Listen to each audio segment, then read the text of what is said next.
Things in our lives are not always as they seem to be. In fact, in light of today's readings, we might ask, who is your judge?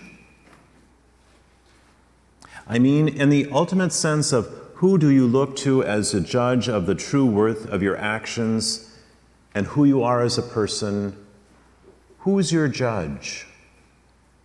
Some of us maybe look to our parents to be those ones who kind of judge our actions, who give us advice and what to do, give us their approval. Some of us, we look to our peers. We look to our friends, to our groups to judge us and kind of give us that ultimate criticism, our ultimate advice on what to do. Many today will turn to social media, different forms of social media, and look for advice there. And some of us will even turn to ourselves and make judgments for our own. But what do you think about the judgment of God? When you hear those words, does it create fear in your heart? Are you maybe a little bit worried? God is my judge? As Christians, when we hear those words, we should be rather elated that God will be our judge.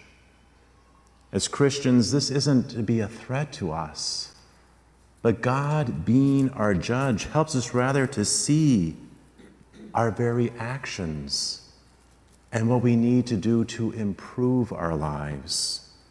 God shows us how to grow in our life. And this shouldn't be a fear. It should help us to actually become saints in our life. To believe and assert that Christ will come again is to believe and assert that we are in the process of becoming, in the process of growing into mature saints. This is our belief as a church.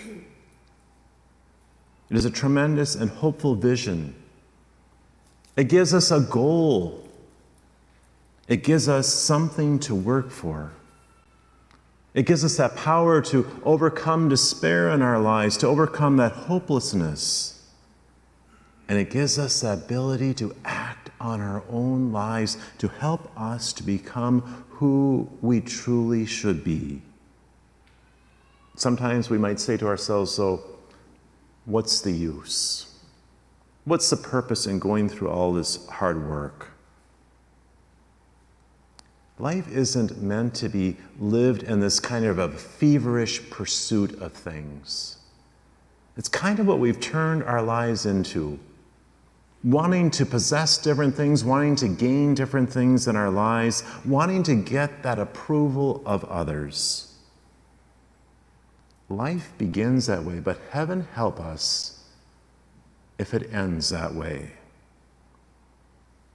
On that day when we die, on that day when I die, I won't care very much about what my friends think. I won't care very much about what others think of me.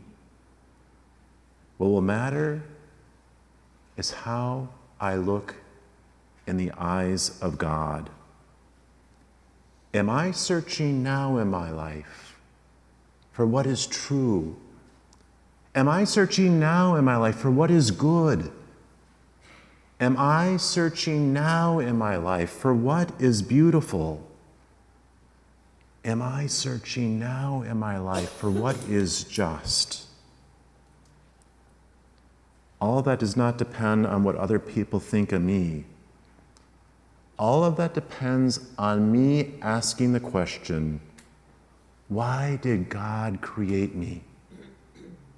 Why did God give you life?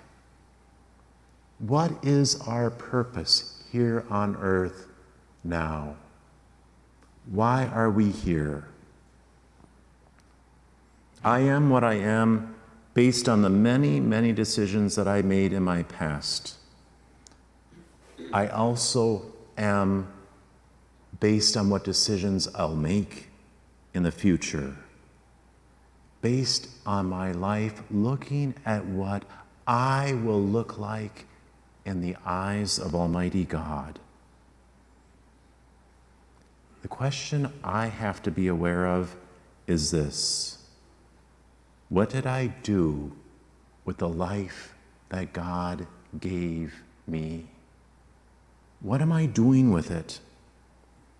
Some people say to themselves, well, I'll just wait until I retire. Then I'll begin to live that good life and do those things that I need to do. Why are you waiting? Why are you waiting until retirement? If you think that way, then you're deceiving yourself. You're trying to escape the judgment that must be placed on what you choose to do here and now with your life. What if you don't get that chance tomorrow? What if we don't have that opportunity? What if some of us don't make it to retirement? How are we going to stand face to face with Almighty God? It's good sometimes to get the advice of others.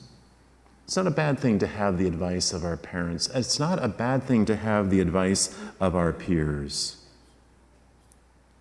In fact, God can use others to almost help us in our lives, to guide us, give us right direction.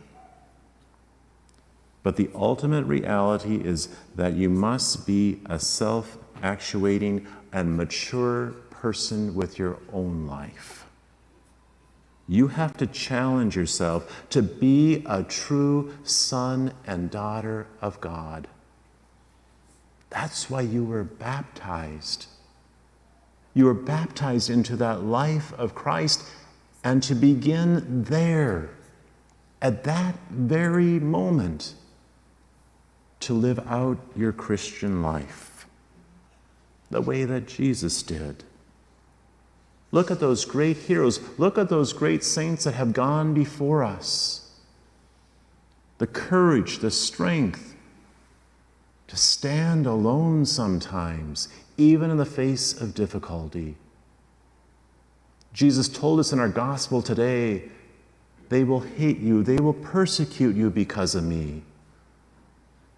But then he goes on to say, don't worry, not even a hair on your head will be touched. They don't have many hairs on my head to touch anymore. What we consider today is that first commandment. I am the Lord your God. You shall not have strange gods before me. It's God. It's God who is and is to be our ultimate judge of our worth, of our deeds. Not others, not ourselves. And my brothers and sisters, that is a good thing. As you and I, especially in these times, are called to give witness, to give testimony to our world and our times, that God is the judge of all things, not other people, not other things. For if God truly is our judge, then we will live according to his laws, according to his commandments in our life, and we'll all try to live and to be saints. We won't fear the judgment of God. We'll look forward to it because we know that God will give us everlasting life. He will be a true judge. He'll be a just judge. Is God the judge of your life?